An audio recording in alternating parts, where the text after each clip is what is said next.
Nuevo Testamento, Segunda de Corintios, capítulo 3, versículo 18.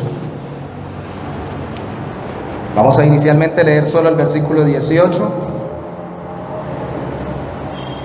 y luego vamos a compartir basados en todo el capítulo.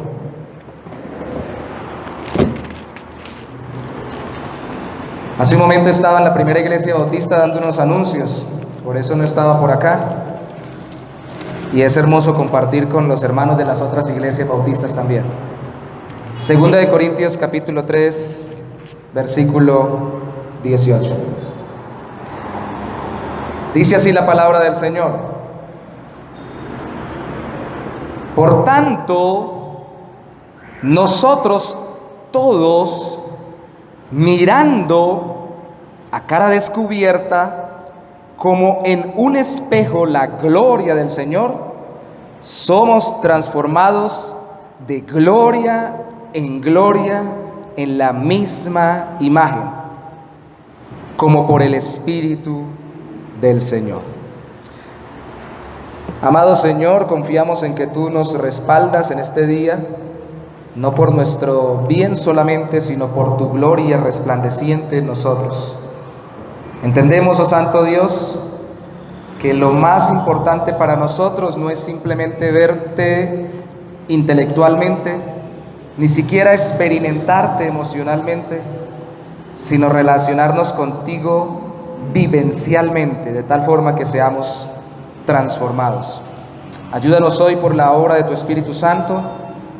Dirígenos hoy por la obra de tu Espíritu Santo, enséñanos hoy, aliéntanos hoy, edifícanos hoy y satúranos hoy, oh Santo Señor, de tu Espíritu para ser transformados a la imagen de Cristo Jesús.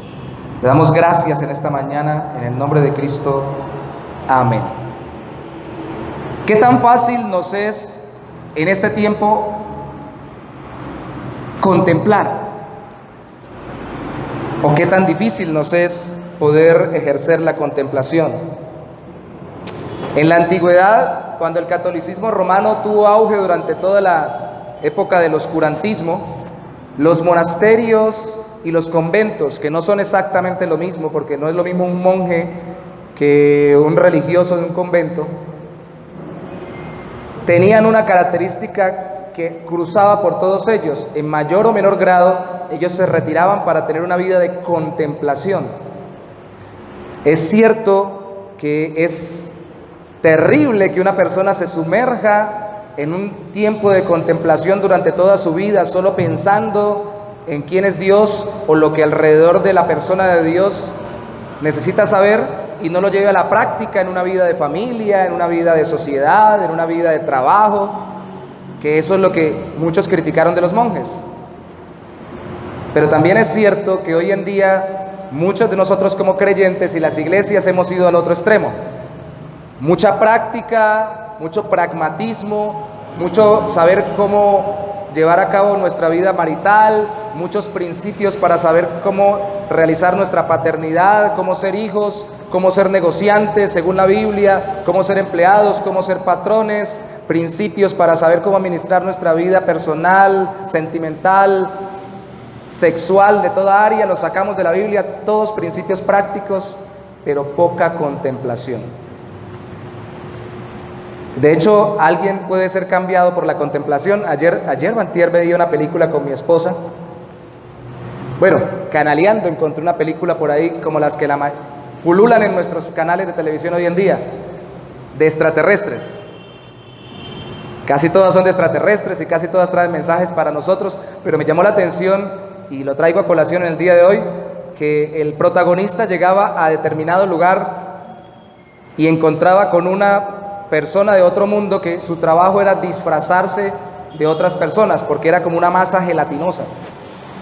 Y él le dice: necesito que usted se disfrace y me deje meterme dentro de su disfraz de determinado tipo de alienígena que tiene preso o presa a mi compañera para rescatarla y poder entrar. Y caso contrario a la mayoría de las películas que muestran nuestra tendencia hoy en día, esta alienígena le dice: Así tan rápido no. Déjeme primero estudio sus movimientos, sus formas de hacer las cosas. Permítame ver cómo es para poder hacer bien la imitación, porque yo soy un artista, le dice ella, de la imitación, y necesito ver cómo es. Era una masa gelatinosa, según la película, que se convertía en la forma que tuviera el otro ser alienígena o de cualquier otro planeta donde estuviera, pero ella dice, un momentico, tampoco eso es así tan rápido, déjeme estudiar. Y como era película, lógicamente no le dejaron hacer eso, porque si no se iba el tiempo y no podían seguir con la trama. Ella se convirtió en el alienígena, pero como no pudo contemplarlo bien, caminaba mal, hacía mal los movimientos y no hacía perfectamente la imitación. Pareciéramos nosotros estar metidos en una película todos los días, porque queremos todas las cosas rápido y especialmente, que eso es lo más lamentable, queremos que rápidamente Dios sobre nuestros corazones sin pasar por procesos.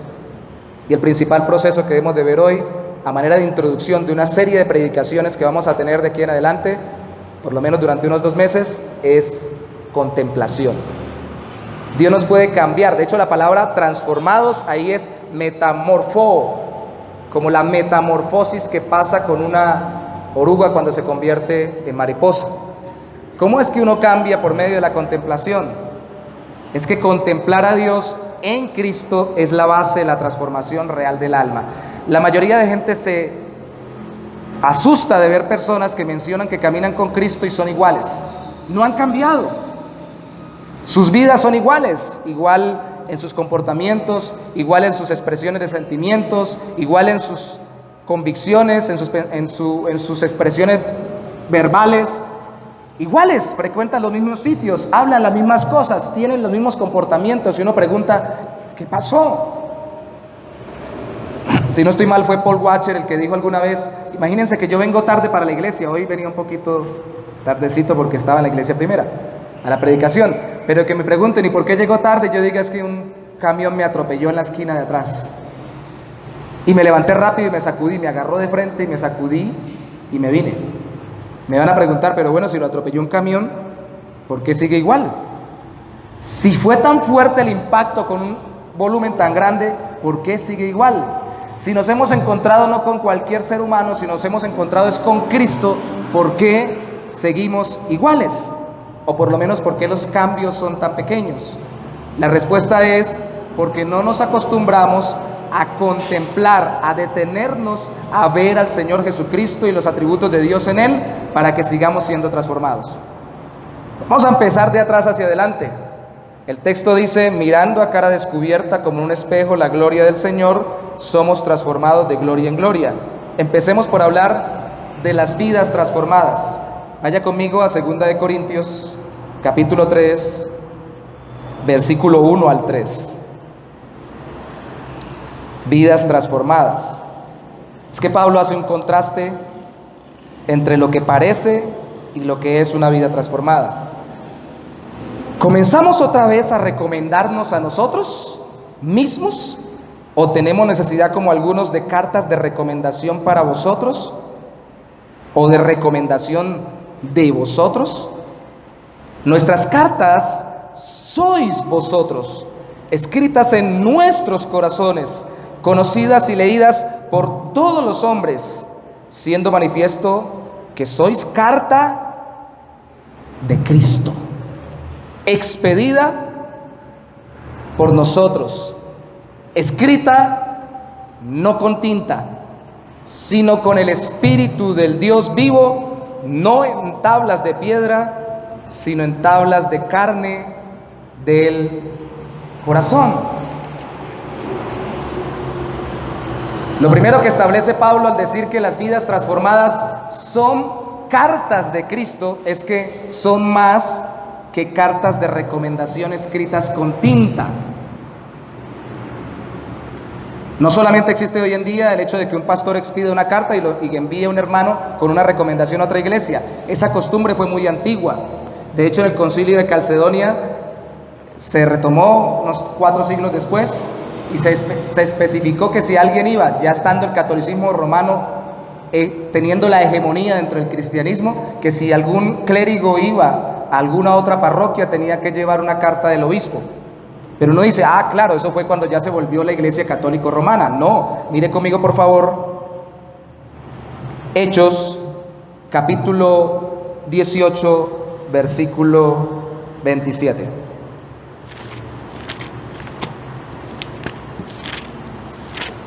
Hechos 18, 27.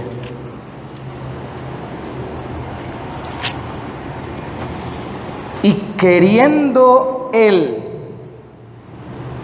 o sea, Apolos, que había sido enseñado por Priscila y Aquila, de acuerdo al contexto, queriendo él pasar a Acaya, que era la provincia precisamente donde estaba Corinto, queriendo él pasar a Acaya, los hermanos le animaron y escribieron a los discípulos que le recibiesen. Y llegando él allá, fue de gran provecho a los que por la gracia habían creído. Apolos estaba en Éfeso, iba para la provincia de Acaya, seguramente llegaría a la iglesia de Corinto, y los hermanos de la iglesia de la ciudad de Éfeso le escribieron una carta de recomendación. ¿Hay algo de malo en eso? ¿Hay algo de malo de llevar una carta de recomendación? No. ¿Qué es lo que quiere decir el apóstol Pablo acá? De hecho, cuando usted mira 1 Corintios, la carta anterior a esta 2 Corintios, habla de que algunos decían en Corinto que había un desorden muy grande. Yo soy de Pablo, yo soy de Apolos, yo soy de Cefas. Habían favoritismos por determinados líderes. Y los favoritismos se generan cuando las personas elevan la personalidad por encima de Cristo. Y se continúan cuando las personas exigen que otros den recomendación de la persona en Cristo antes de ver a la persona como es en Cristo. Aquí el problema es que una vida transformada es más que una carta de recomendación escrita. Es mucho, mucho más. De hecho, uno de los parámetros que tenemos dentro de la Iglesia Bautista del Buen Pastor es que queremos que los hermanos que soliciten su membresía sean conocidos por nosotros y los conozcamos. Porque la carta puede decir, a mí me puede dar una carta que diga Pastor Yorley Parra. Lo recomendamos al Pastor Yorley Parra para que predique en Dallas, en Texas. Y puede decir la carta, él sabe muy bien inglés. Cuando yo solamente dije, yo picoteo el inglés. No es exacto. ¿Cómo van a saber ellos que realmente sé o no sé inglés? Cuando comiencen a hablar conmigo y se den cuenta que lo único que diga yo es hello, how are you? Van a decir definitivamente, puede ser muy buen pastor en su tierra, pero nos engañaron, tal vez sin querer, cuando no lo recomendaron como alguien que sabía inglés. Que eso es de lo de menos. Pero si recomiendan a una persona como un cristiano genuino, como alguien que ha sido transformado por el Señor, que tiene una vida de testimonio, que lleva en su vida una transformación continua por la obra de Cristo a través del Espíritu Santo, y cuando se encuentran que lo ponen dentro de su iglesia a servir en cualquier obra o en cualquier ministerio, que es una persona que por lo menos no es tan madura en la fe como decían, se van a desilusionar. ¿Cómo conoce uno a las personas, hermanos? Viviendo con ellas, ¿cierto?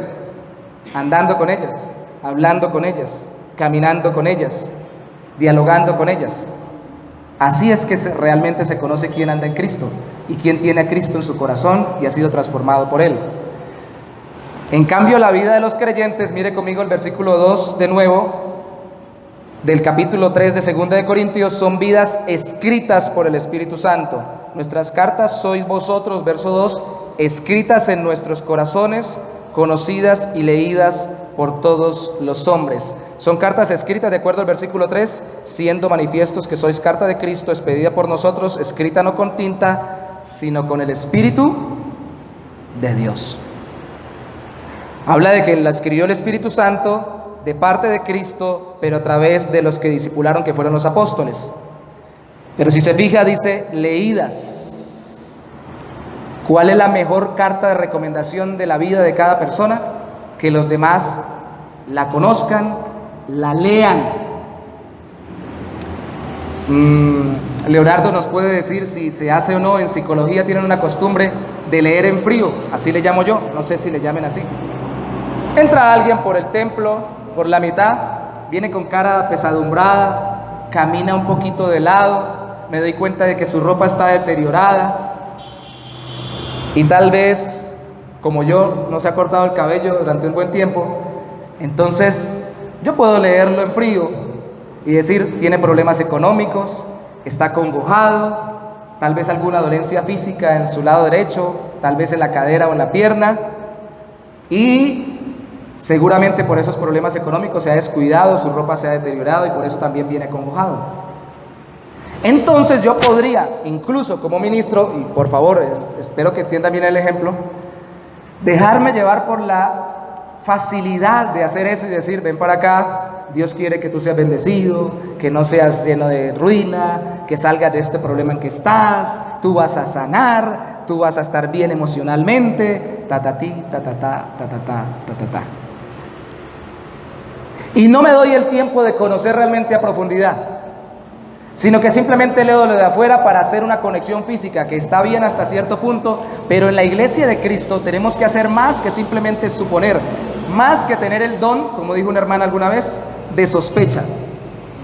Porque algunos hermanos no tenemos el don, como dicen algunos, de discernimiento, sino de sospecha. Gracias, sí. Hermano, usted como que anda en pecado. Hermano, ¿y como por qué lo cree? Y empezamos a sospechar de los demás por las cosas que vemos o escuchamos de ellos, y no preguntamos, y no dialogamos, y no acompañamos, y no visitamos, y no nos relacionamos. ¿Qué quiere Dios? ¿Que sospechemos y supongamos de lo que vemos afuera, o que leamos las vidas a través de la relación? ¿Qué quiere el Señor?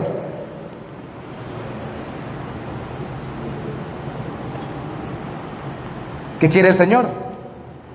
Dese la oportunidad de conocer el libro y no solamente quedarse viendo la tapa o la portada. Vea a las personas, analícenlas. Hace muchos años un hermano, que ahora es hermano en Cristo, llegó a la iglesia donde nos congregábamos y donde empezamos y fuimos bautizados, y él lo recuerda como si fuera el día de hoy. Llegó tan delgado, tan delgado, tan delgado, que estaba más flaco que yo en mis peores tiempos. Yo tiendo a ser delgado. Deteriorado porque había vivido muchos años en la calle. Y realmente llegó no oliendo muy bien tampoco. Hay personas que cuando están, aunque ya no estaba viviendo en la calle, se generan ciertos patrones y se descuidan en su aseo personal. Tal vez no se había bañado ese día. Y los más espirituales, entre comillas, de la iglesia, los que tenían más prendidos el discernimiento, le voltearon la cara. ¿Por qué? Unos podrían suponer que tal que venga a hacer algo raro. Otros podrían suponer, este viene solamente por dinero. Cualquiera podría suponer cualquier cosa. No me digan, por favor, no quiero que malinterpreten. No estoy diciendo que tuve ninguna sensación, ni ninguna voz audible, ni el Espíritu Santo me empujó, ni nada por el estilo. Simplemente hubo una convicción que solamente puede ser dada por Dios en el corazón. Así no sucede nada sobrenatural. Vaya y salúdelo. ¿Ya? Y esa es la oportunidad de conocerlo. Hablé con él para recortar la historia larga, hacerla corta. Lo invitamos a nuestra casa a almorzar y en ese tiempo teníamos el plato típico de la cocina colombiana, si no estoy mal. Arroz con huevo frito y fritas de maduro, o tajadas de maduro. No teníamos más. Y eso fue lo que le brindamos. Y hasta el día de hoy, cuando nos encontramos con él todavía se acuerda de eso que compartimos. Que no fue una bandeja paisa, ni fue una torta, ni nada por el estilo. Simplemente empezamos a conocerlo y nos hicimos muy amigos, y él camina con el Señor el día de hoy. Usted y yo podemos ser instrumentos de la transformación de personas, del Espíritu Santo, para que las personas sean escritas en sus corazones o transformadas por Cristo. Pero tenemos que darnos el tiempo de conocerlas y leerlas. Pablo está diciendo, no se quede con lo que recomiendan, con la fama. Conozca a las personas. De hecho, las vidas transformadas son más que los mandamientos escritos en tablas de piedra, porque en el capítulo 3, versículo 3 dice, no en tablas de piedra, sino en tablas de carne del corazón. Y usted sabe que en Jeremías 31, 33, la promesa del Señor es que que ya escribiría los mandamientos no en tablas de piedra, sino en tablas de carne, en nuestros corazones. Ese es el mandamiento. Y de hecho Ezequiel habla de que no solamente nos escribiría en los corazones, sino que los corazones de piedra serían cambiados por corazones de carne, sensibles al Señor. Eso quiere decir que no solamente es la apariencia, sino que también no solamente la vida moral o la sujeción a los mandamientos. Yo no robo, yo no mato. ¿Cuántos mandamientos recuerda usted de las tablas de la ley? ¿Recuerda algún mandamiento de las tablas de la ley de Moisés? ¿Cuál le llama más la atención?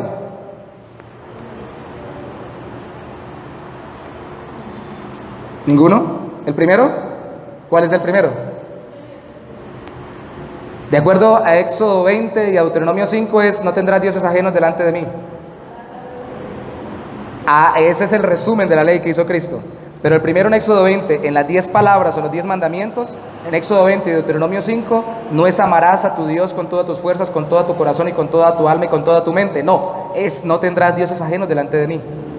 El segundo, no tendrás imagen ni semejanza de lo que hay en el cielo, ni en la tierra, ni debajo de la tierra, ni te inclinarás a ella, ni las adorarás. El tercero, del día de reposo. El cuarto, de no tomar el nombre en vano de Dios. Perdón, el tercero, no tomar el nombre en vano. El cuarto, del día de reposo. Los primeros 4 que dicen algunos estaban en la primera tabla, que eran 2, son con respecto a la relación con Dios y se resumen en amar a Dios, ¿cierto? Pero hagamos los más sencillos para no irnos todavía en la relación con Dios. Los otros 6: no robar, pero primero honrar a padre y madre. No robar, no mentir, no matar, no codiciar los bienes ajenos, no adulterar. Los cumplimos. Gloria a Dios por el silencio.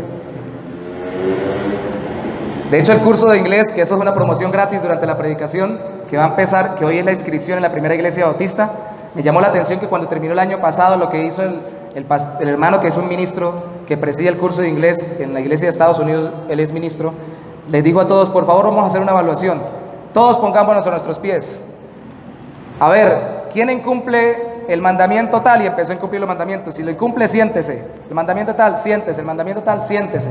¿O lo ha incumplido alguna vez? Todos terminaron sentados, no terminó todos los mandamientos. Claro, hubo una persona desafiante que se quedó de pie y dijo: yo todos los cumplo. Pero al decir eso estaba incumpliendo uno de esos, estaba siendo mentiroso. ¿Cierto? Porque realmente ninguno perfecto hay, solo el Señor. El asunto es que lo que Dios quiere es que no simplemente nos memoricemos los mandamientos y queramos tener una vida tan moral que yo nunca mienta, yo nunca robe, yo nunca diga falso testimonio, yo nunca codicie. ¡Ay, me equivoqué en este mandamiento! Problema. Y peor aún, como pasa muchas veces en algunas congregaciones y en algunos creyentes individuales: me había ganado la salvación porque el día de hoy no había pecado, pero acabo de decir mentiras y perdí la salvación. Y mañana la vuelvo a recuperar porque cuando me preguntan algo vuelvo a decir verdad. Pero al rato se me vino un mal pensamiento, tuve un pensamiento erótico en mi mente que según Cristo en el Sermón del Monte es lo mismo que adulterar, y perdí la salvación. Entonces vivimos perdiéndola y ganándola. Porque realmente nadie puede ser perfecto en su moralidad. Pero ¿sabe cuál es el problema? Algunos creemos que sí lo somos, como esa muchacha que quedó de pie en esa dinámica. Y puede ser porque realmente delante de los demás se vea mucho mejor ella misma, pero es que nadie conoce su corazón a fondo como Dios. Si alguien pregunta y dice: yo nunca la he visto robando, yo nunca le he escuchado una mentira, yo nunca la he visto adulterando. Sí, pero usted ha visto su corazón, que es el que Dios ve. Yo puede que no le haya pegado a nadie en estos últimos, fue antes de que conociera al Señor, no se asusten, en estos últimos, tenía como unos 9 años, sacando la cuenta, 32 años, 33 años. No he golpeado a nadie en la cara, desde esa vez en el colegio, en la escuela. Pero si alguno mira mi corazón, en algún momento tal vez yo sí he querido hacerlo. No pegarle, pero sí me ha dado tanta rabia en mi corazón que me he sentido enojado y con ganas de responder. Ha sido el Señor el que ha obrado en mi corazón para yo vencer la tentación. Pero en algún momento he pecado por eso. Ay, hermanos, si van a levantar la piedra, tírenla de una vez. Porque una de las cosas que tenemos que romper es el esquema de que los pastores, ministros y las personas de la iglesia dentro de determinado ámbito ministerial o moral son perfectos. No lo son, no lo somos. Y luchamos contra el pecado más que los demás, no porque seamos más santos, sino porque queremos ayudar más a los demás a vivir conforme a la voluntad del Señor. Pero para que ellos conozcan al Salvador, no nos conozcan a nosotros, que es Cristo, el que perdona pecados y cambia vidas. Entonces, no se trata de vivir dándose látigo por cumplir los mandamientos. Se trata de que Dios vaya cambiando nuestros corazones. ¿Con qué los cambia? Verso 18. ¿Con qué cambia el corazón o las vidas son transformadas? Como en un espejo mirando ¿qué? La gloria del Señor.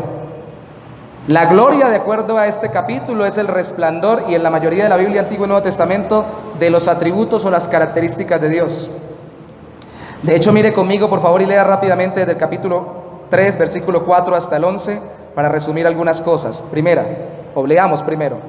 Y tal confianza, dice Pablo, tenemos mediante Cristo para con Dios, no que seamos competentes o perfectos, lo acabo de decir hace un momento, por nosotros mismos, para pensar algo como de nosotros mismos, sino que nuestra competencia proviene de Dios, el cual asimismo nos hizo ministros competentes de un nuevo pacto.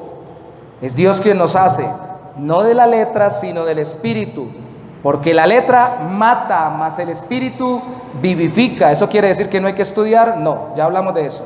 Y si el ministerio de muerte grabado con letras en piedras fue con gloria, tanto que los hijos de Israel no pudieron fijar la vista en el rostro de Moisés a causa de la gloria de su rostro, resalte la palabra gloria, la cual había de perecer, ¿cómo no será más bien, otra vez, con gloria el ministerio del Espíritu?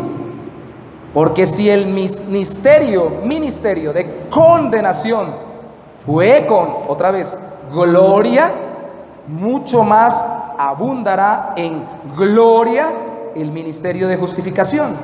Porque aún lo que fue glorioso no es glorioso en este respecto en comparación con la gloria más eminente o más destellante.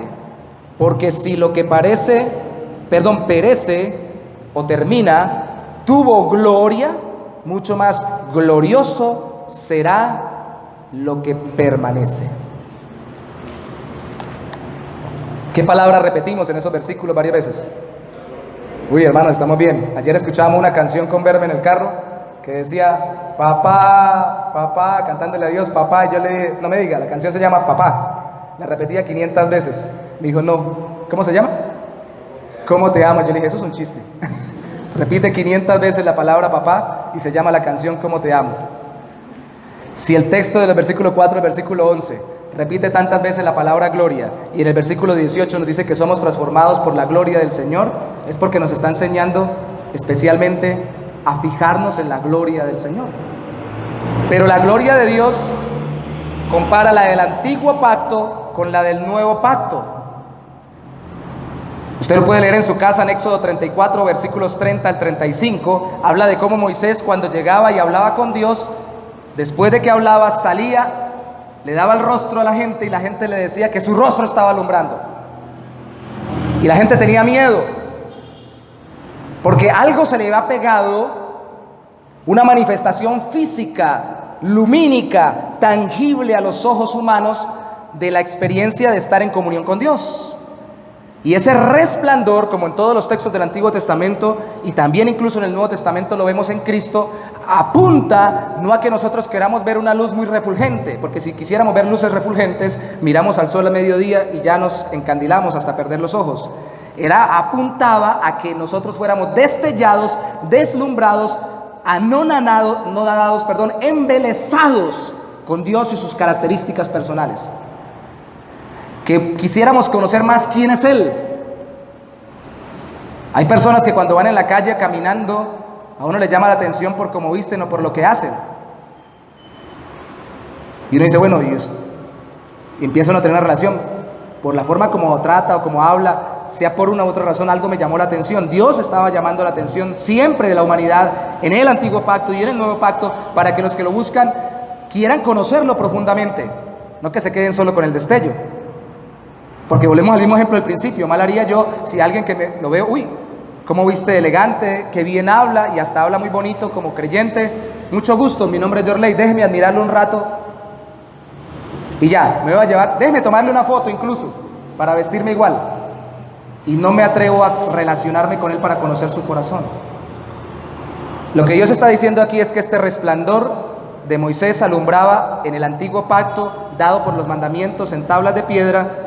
De acuerdo al versículo 8 del capítulo 3, era exigido por la letra. ¿Cómo no será más bien con gloria el ministerio del Espíritu? Ese pacto no era obrado por el Espíritu Santo dentro del corazón, convirtiendo el corazón de piedra en de carne, sino que era exigido por la letra. Ya no letra escrita con tinta, que era el ejemplo de las cartas para comparar una vida transformada con algo que solamente tiene fama de transformación, sino letra grabada con el dedo de Dios, no con un cincel, en piedras, en las tablas de la ley, que lo único que hacía era exigirle a la gente que se comportara de determinada forma. De hecho, mire conmigo el versículo 6, más atrás en el capítulo 3, dice: el cual asimismo nos hizo ministros competentes de un nuevo pacto, no de la letra, sino del Espíritu, porque la letra mata, mas el Espíritu vivifica. Muchos en muchas iglesias han dicho: por eso, hermano, no hay que estudiar. No se ponga a estudiar y todo lo demás, métase en el Espíritu. Conéctese con el Espíritu, como se conecta con el Wi-Fi. Busque la señal, la clave, y se conectó, y viva así conectado con el Espíritu, que más o menos viene siendo como una experiencia entre mística y extrasensorial. Y no busque ni estudiar, algunos dicen no busque ni trabajar, sino solamente busque a ver qué le baja por medio de esa señal de Wi-Fi espiritual. Eso es lo que dice ese texto. Recuerdan que la letra primero estaba en cartas, ahora la letra, para decir que las personas transformadas son aquellas no que son recomendadas, sino las que han sido transformadas por Cristo en su corazón. Ahora está hablando de la letra grabada en piedras, para que entendamos de que no es que la grave la exigencia del mandamiento del Antiguo Testamento, la que transforma, el grabado de eso en nuestra vida comportamental, lo que cambia nuestra vida, sino que el Espíritu Santo sea quien haga la obra de grabarlas en nuestro corazón. Mire por favor conmigo también primero mire el versículo 9 conmigo. Porque si el ministerio de condenación fue con gloria, mucho más abundará en gloria el ministerio de la justificación. De hecho, no solamente el Antiguo Testamento exigía cumplir las leyes, sino que también al mismo tiempo que demandaba el cumplimiento de las leyes, no capacitaba para cumplirlos, y lo que hacía era que fuéramos condenados. Romanos, ahora sí, capítulo 7, versículo 7. Esto es muy importante, Romanos 7:7. ¿Qué pues diremos? La ley es pecado en ninguna manera. Porque alguien podría decir, entonces, ¿para qué la ley y el Antiguo Testamento? Desechemos los mandamientos. Pero yo no conocí el pecado sino por la ley, porque tampoco conocería la codicia si la ley no dijera, no codiciarás. Más el pecado, que no es malo, es bueno, tomando ocasión por el mandamiento, produjo en mí toda codicia. Porque sin la ley el pecado está muerto, o por lo menos yo no lo veo vivo, que es lo que quiere decir Pablo. Y yo sin la ley vivía en un tiempo, pero venido el mandamiento, el pecado revivió y yo morí. Y hallé que el mismo mandamiento que era para mi vida, o sea, un mandamiento bueno, los mandamientos de Dios son para que vivamos conforme a su voluntad, a mí me resultó para muerte, porque el pecado, tomando ocasión por el mandamiento, me engañó, y por él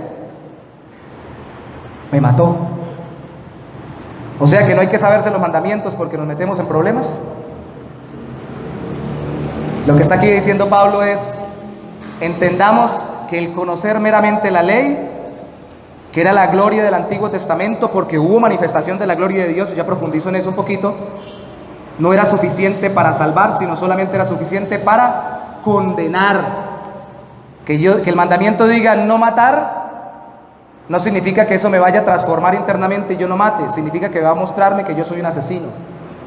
Y como dijo Cristo, tal vez no asesino de frente y con una pistola, pero sí en mi corazón aborreciendo a los demás y queriéndolos matar en mi ser o en mi interior. Entonces, ¿cuál era la gloria? ¿Qué atributo resaltaba entonces en estos mandamientos del Antiguo Testamento si había un resplandor en la cara de Moisés? Y Pablo nos está diciendo que había gloria en ello. Primero, el atributo que resalta cuando Dios exige a través de las letras de los mandamientos escritos en tablas de la ley, que resalta a Él es que Él es soberano. Y que Él es soberano para exigir que la creación haga lo que Él dice. Así no sea capaz de hacerla, y eso parece como paradójico y aparece para algunos muy injusto. ¿Cómo Dios me va a pedir que no haga eso? Imagínese usted que llega alguien aquí y le dice: no me pida por favor que no diga mentiras ni que robe la iglesia, que no robe la iglesia. Porque es que yo tengo un problema, que tan pronto llego a una iglesia lo primero que hago es decir mentiras para ver si me sueltan las finanzas y yo agarro y me llevo la plata. No me pida por favor eso porque es que ya me domina eso. Yo le diría entonces: discúlpeme, no le voy a exigir que cumpla la ley porque usted no es capaz de cumplirla. Imagínese que así fuera nuestro sistema judicial. ¿Cuántas personas estarían por fuera de las cárceles y estarían delinquiendo? Resalta la soberanía de Dios para exigir que se le obedezca los mandamientos enviados por la ley. El atributo de que los mandamientos nos muestren condenación en vez de salvación, nos muestren los pecados, ¿sabe qué resalta? Resalta la santidad de Dios. Nos muestra que somos pecadores y que Él es santo. Dios no puede mentir. No es hijo de hombre para que mienta ni para que se arrepienta. Usted y yo sí mentimos. Y cuando el mandamiento dice no mentir y me muestra que yo soy mentiroso, está mostrando de que Dios es verdadero, es verdad, Él es santo. Está resaltando sus atributos. ¿Parece enredado? ¿Me hago entender o no? Aquí veo caras como circunstanciales. Es más, este mandamiento era pasajero porque la gloria, el resplandor en Moisés se iba. El resplandor de la gloria de Dios se iba, pasaba, solamente se colocaba el velo un tiempo y cuando ya no alumbraba se lo quitaba. Y Pablo apunta de que eso muestra que el Antiguo Testamento era temporal y que lo más eterno o lo verdaderamente permanente era Cristo cuando viniera y que eso iba a pasar. ¿Y eso qué resalta de Dios? Resalta su sabiduría para progresivamente revelarse a la humanidad y misericordiosamente traer a Cristo en el tiempo propicio.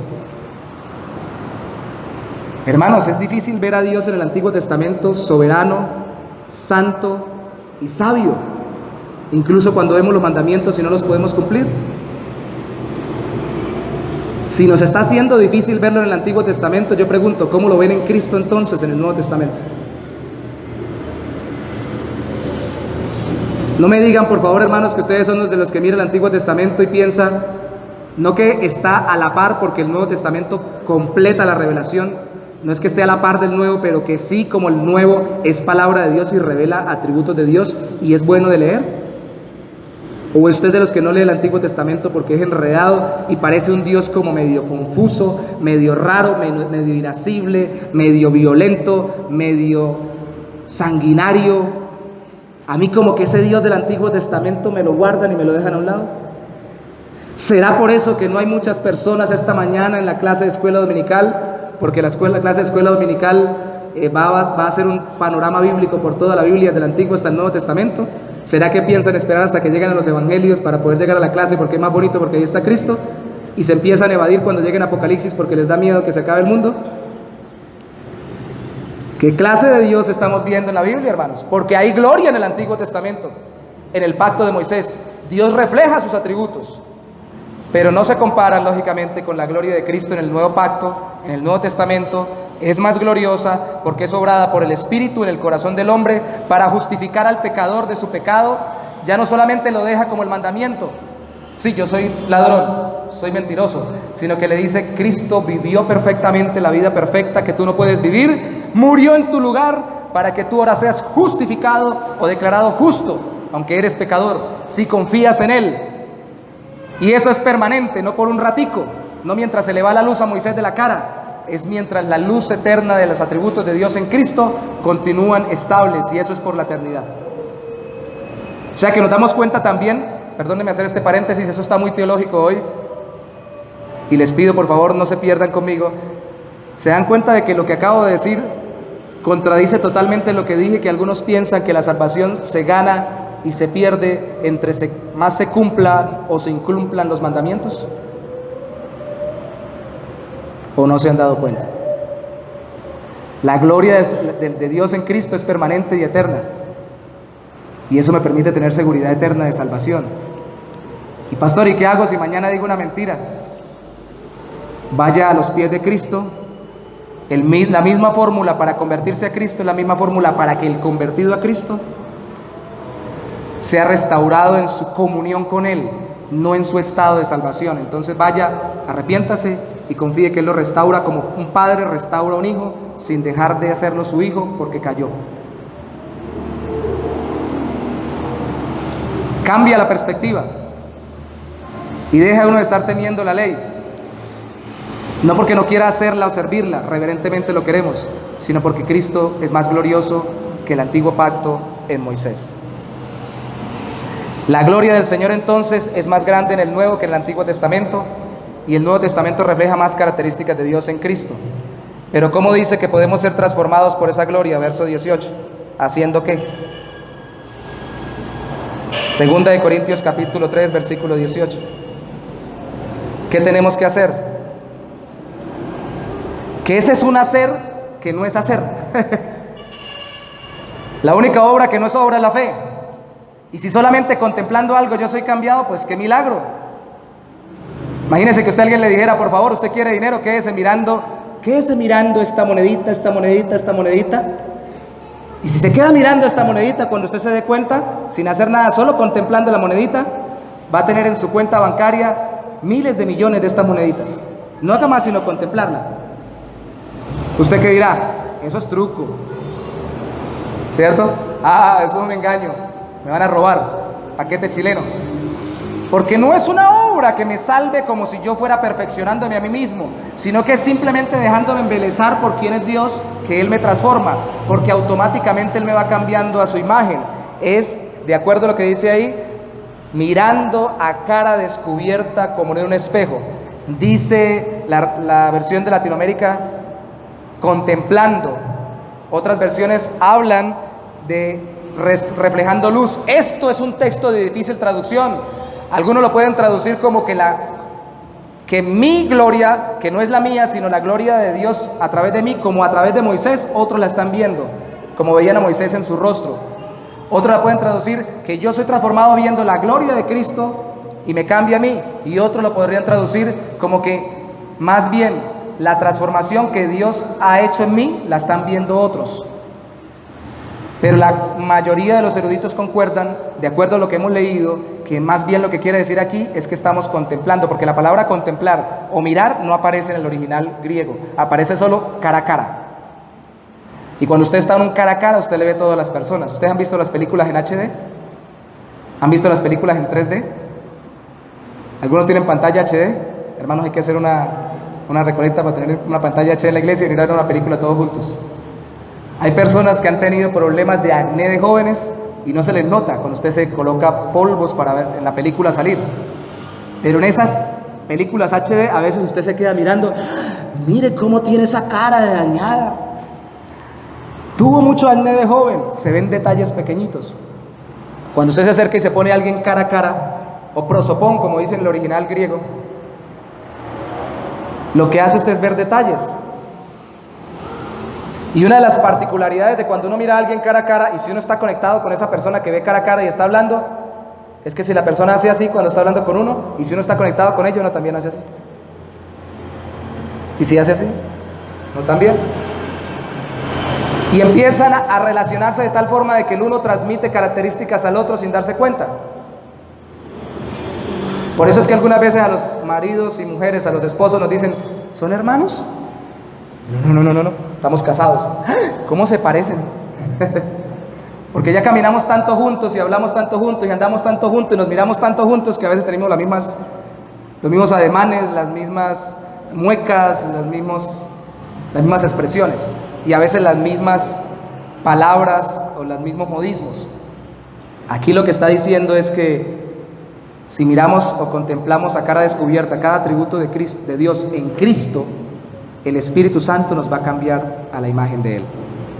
Por eso es que Pablo, de acuerdo al versículo 12 y 13, lo lee usted después, dice que hablan con franqueza, habla abiertamente y utiliza la misma expresión, habla cara a cara. porque Él está hablando como cuando Moisés le hablaba al pueblo y no había problema. Así la gente ve el reflejo de la gloria de Dios. ¿Qué tengo que esconder? Eso es otra cosa. Los ministros no tenemos que esconder nada, igual que ningún creyente. Si a mí me pescan en algún pecado, ¿qué tengo que hacer? Como el gato, abro el hueco, hago y tapo. Reconocer que caí. Gloria a Dios. Lo ideal es que en los creyentes no sea un pecado continuo, pero como eventualmente pecamos, pedir perdón y arrepentirme, porque es que yo estoy reflejando la gloria de Cristo, no mi propia gloria. Y cuando yo me arrepiento y confío en Cristo y reconozco mi pecado, estoy reflejando que Él es glorioso y me perdona. Uno de los problemas con las mujeres creyentes es que cuando van a discipular a otra mujer, entonces dicen, no, le pasa a la mayoría de mujeres que he visitado, ay, pero que no venga a tal hora porque la casa está desacomodada. Y los niños, si tienen 3 como nosotros, pilas, porque los niños que viene una mujer que tenemos que discipular. Hay una hermana que va a llegar a esta hora, cuidado.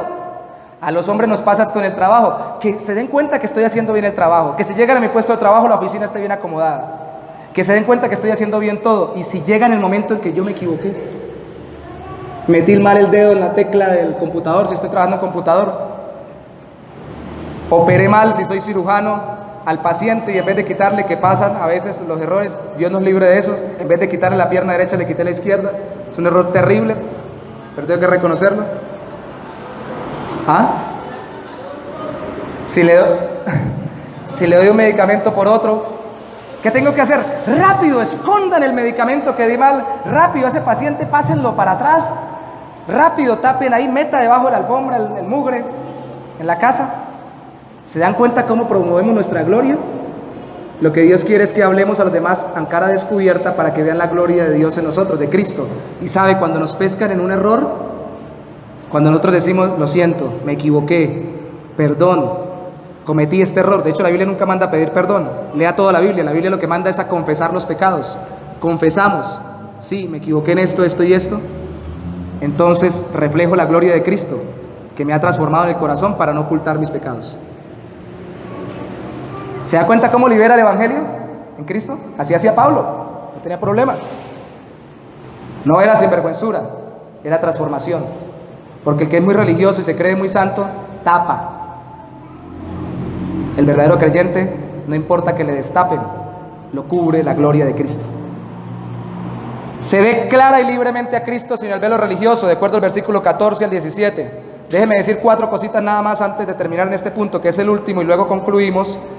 Que dijo algún comentarista bíblico, que no es de mis predilectos, pero que me gusta leer mucho por la historia, pero esto sí me llamó la atención, que hay varios tipos de velo que nosotros tenemos. La gente decía, póngase un velo, Moisés. Cuando nos acercamos a ver a través de la Biblia y de la oración a Cristo y los atributos de Cristo, de Dios en Cristo, tenemos a veces el velo del prejuicio. Entonces a mí me parece que el Señor tiene que perdonarme, que no tiene que perdonar a cualquiera por ahí. Que alguien que se arrepienta si fue muy pecador no debería perdonarlo.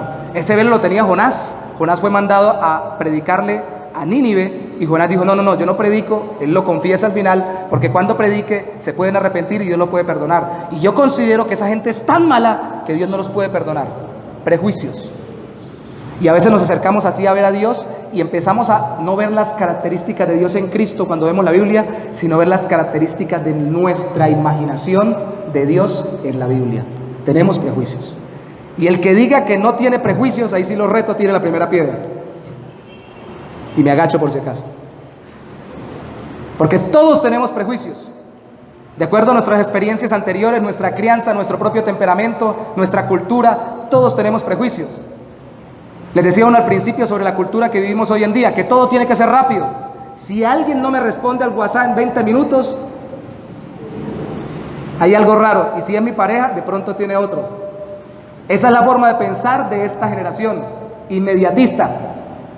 Así somos nosotros, y si yo no me contesta ya, tengo algún problema con Dios, o Dios tiene algún problema conmigo. ¿Qué está pasando? Tenemos prejuicios de acuerdo a nuestra cultura. También tenemos el velo de la ilusión al escudriñar la Biblia. Nos ilusionamos con cosas que Dios no nos ha prometido. ¿Cierto? Casa, carro y beca. Y una pensión vitalicia para mí y para mis descendientes. Señor, tú has dicho en tu palabra y citamos textos que se aplicaron a otros personajes bíblicos, los descontextualizamos y los aplicamos a nosotros. ¿Eso quiere decir que tal vez Dios no nos quiera prosperar? Sí. Y tal vez que alguna de esas circunstancias de ello no se aplique a nosotros, puede ser, pero a veces le pegamos a todos. Yo recuerdo el hermano en una iglesia en San Antonio del Táchira, joven, que me dijo: pastor, yo quiero una novia para casarme y la estoy buscando. Yo le dije: ¿qué características busca? A ver si me describía como la Biblia: mujer afable, apacible, mujer virtuosa y todo lo demás. Yo la quiero rubia, alta, me dijo él, 90, 60, 90. Es más, si tiene más de 90 y de 90 arriba y abajo, mucho mejor. Y se empezó a extender, y si al mismo tiempo es muy virtuosa y talentosa y profesional y tatatí, tatatá, y tatatá. ¿Cómo estaba él? Ilusionado. ¿Y sabe qué creía? Que Dios le iba a dar lo que le estaba pidiendo. Exactamente igual. Hermanos, si nos dejamos llevar de las apariencias para pensar que la persona tiene una vida transformada, a veces sí que nos dejamos llevar de las apariencias o de la cultura del mundo para ilusionarnos con cosas que Dios no nos ha prometido. Dios nos ha prometido prosperarnos conforme prospera nuestra alma. Dios nos ha prometido bendecirnos a cada uno de una forma individual, y tenemos que buscar que Él nos defina a cada uno en la práctica de qué forma se manifiesta eso en nuestra vida, pero buscando no ilusionarnos para luego desilusionarnos, porque a mí me parece que yo debería tener una casa como la del vecino, o un carro como el de Bermen, que está muy bonito, pero puede que el Señor me dé uno más grande o me siga dando la moto. Y parametrizamos de acuerdo a las cosas de los demás. Eso, como diría alguna persona en un comercial colombiano, es envidia, que mejor es despertarla que sentirla, decía el comercial. Envidia cristiana. Y yo he escuchado hermanos desde que nació el evangelio decir: perdóneme, pastor, pero es que es una envidia santa lo que tengo de esto en su vida. Y digo: hermano, un pecado santo, eso es como decir un diablo convertido. Eso no existe. Eso no existe. Yo me puedo ilusionar, pero tengo que ajustar mis ilusiones, porque Dios no impide que yo sueñe, ojo con esto, pero tengo que ajustar mis sueños al plan de Dios para mi vida, para no desilusionarme a cada rato. Este muchacho se desilusionó mucho, créame, bastante. Sus parámetros eran muy mundanos. El otro velo es el velo de la fragmentación. Miro un texto de la Biblia y lo saco del contexto y no lo miro por toda la Biblia, y lo malinterpreto. Y el otro velo es la desobediencia. Definitivamente ese es el peor, ese es el inconverso. Y eso eran los judíos cuando veían la cara de Moisés resplandeciendo con la gloria de Dios. Veo que el Señor está resplandeciendo en mí. Veo que Cristo es santo y veo que demanda santidad. Pero cuando veo todo eso, como pasó en Juan capítulo 6, como las multitudes después que recibieron el pan, empiezo a devolverme. Espera tantico, esto no es conmigo, esto ya está muy pesado. Ahí hay que comprometerse mucho, yo hasta allá no. Y corrió y se fue, tanto que Cristo voltea y le dice a los discípulos: ¿ustedes también se van a ir? Si quieren, váyanse, porque aunque esto es por gracia, por la gloria de Cristo que nos transforma, nosotros contemplándolo, esto es total y absolutamente mortal, porque tengo que morir al mundo, tengo que morir al pecado, y tengo que dejar que sea Dios el que defina mis parámetros, y que Cristo sea el que resplandezca en mí, y no el mundo ni mi carnalidad. Al final, otro ejemplo es como Pedro contempló el resplandor de Cristo en el monte de la transfiguración. Pedro tembló, pero se quería quedar. Y cuando escribe segunda de Pedro, él relata que ese resplandor reflejaba el carácter de Cristo, que transforma a los creyentes como la luz que va creciendo en la noche hasta que llega el lucero de la mañana, para que cada día vayamos creciendo más en el carácter de Cristo. Aquí Pablo lo pone de gloria en gloria, quiere decir de mayores características que reflejan a Cristo a mayores reflejos de la característica de Cristo en nuestra vida. Solo cambiaremos en cada área en la medida que veamos al que es perfecto en todas las áreas, a Cristo. Y que conozcamos sus perfecciones contemplando sus deleites. Esta predicación es una introducción a toda una serie que vamos a tener en los deleites de Dios. Vamos a ver, de acuerdo al libro, si lo quieren leer, de John Piper, no viéndolo todo, sino solo tomando un texto, una predicación expositiva, en qué se deleita Dios según la Biblia. Porque yo conozco quién es Dios en la medida que conozco qué ama y qué le gusta. Esa es la filosofía del libro. Él lo sacó de un libro de Scougal que decía la vida de Dios en el alma del hombre, que decía la calidad, la excelencia, la grandeza de un alma se mide en aquello que le gusta. ¿Qué es lo que le gusta a usted, hermano? ¿Cristo y su gloria? ¿El mundo y su fama? ¿Sus deseos y sus deleites? ¿Qué característica de Cristo está viendo este día para su vida? ¿Cómo vamos a contemplar en la práctica al Señor? En las predicaciones, viendo lo que a Dios le gusta, para ver si a nosotros también nos gusta. Pero hoy, en la práctica, viendo a Dios como soberano, viendo a Dios como santo y viendo a Dios como misericordioso en Cristo Jesús. ¿Sabe qué va a pasar con nosotros? Nos vamos a volver más humildes, nos vamos a volver más santos y nos vamos a volver más misericordiosos en Cristo. Eso tiene que verse en nuestras vidas. Tiene que verse, tiene que oírse, tiene que contemplarse. ¿Claros hasta aquí? ¿Qué tal si nos ponemos sobre nuestros pies, por favor, para orar? Y antes de orar, tarea para esta semana: contemplar la soberanía, la santidad y la justicia de Dios en Cristo. Buscar en la Biblia, orar y pedirle al Señor que nos haga más humildes, más santos, más misericordiosos.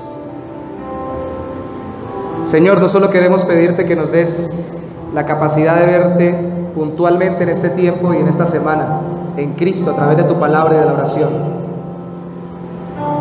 Queremos que nos des la capacidad de continuamente embelezarnos contigo, tus atributos en Cristo, a través de la palabra y de la oración.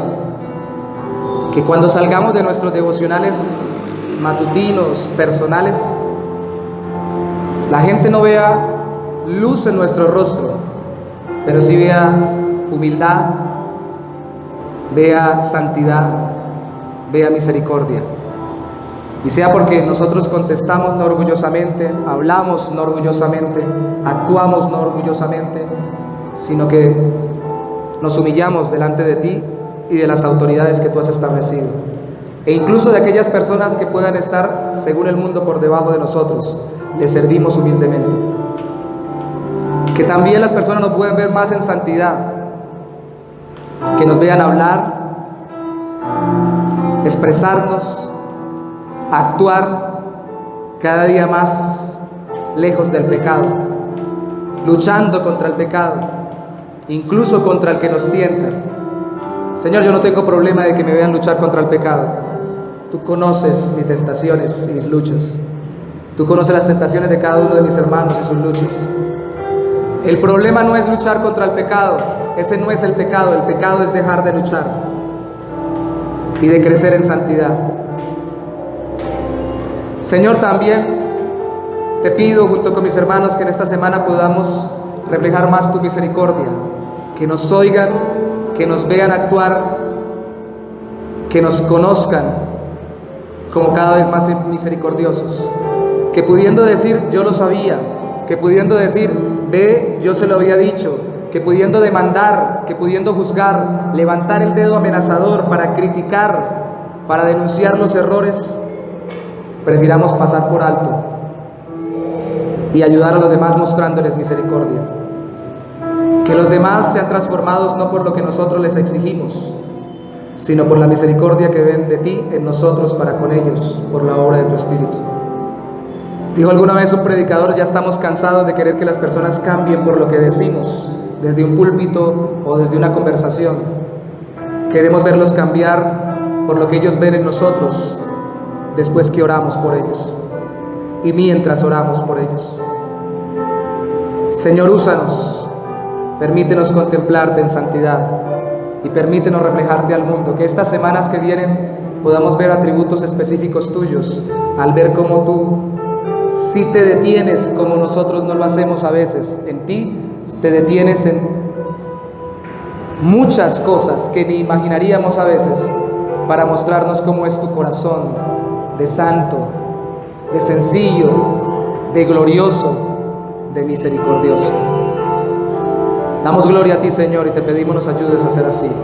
En el nombre de Jesús, amén y amén.